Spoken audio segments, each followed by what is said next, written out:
Општина Чешиново Облешево по неколку месечни подготовки и најави започна со поставувањето на информативните табли кои се однесуваат за природните и културните знаменитости во општината.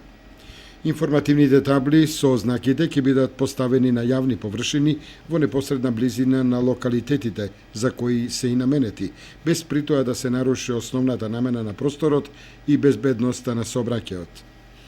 Ако досега се соочувавме со проблемот за тешко пронаоѓање како на селата од општината, така и на позначајните културни објекти, цркви, манастири, извори на топла вода, сега овој проблем веќе ќе го нема, бидејќи со поставувањето на информативните табли се менуваат и многу работи во однос на локалитетите во општината, ни изјави Катерина Постолова од општина Чешиново Облешево. Овој проект општината го реализираше со финансиски средства од Агенцијата за финансиска поддршка во земјоделството и руралниот развој во износ од 430.596 денари и со 232.598 денари од страна на општината. Фирма изведувач е Via Signal Doel Скопје, додека поставувањето на информативните табли ќе биде реализирано од страна на стручни лица и вработените во јавното претпријатие за комунални дејности Облешево од Облешево.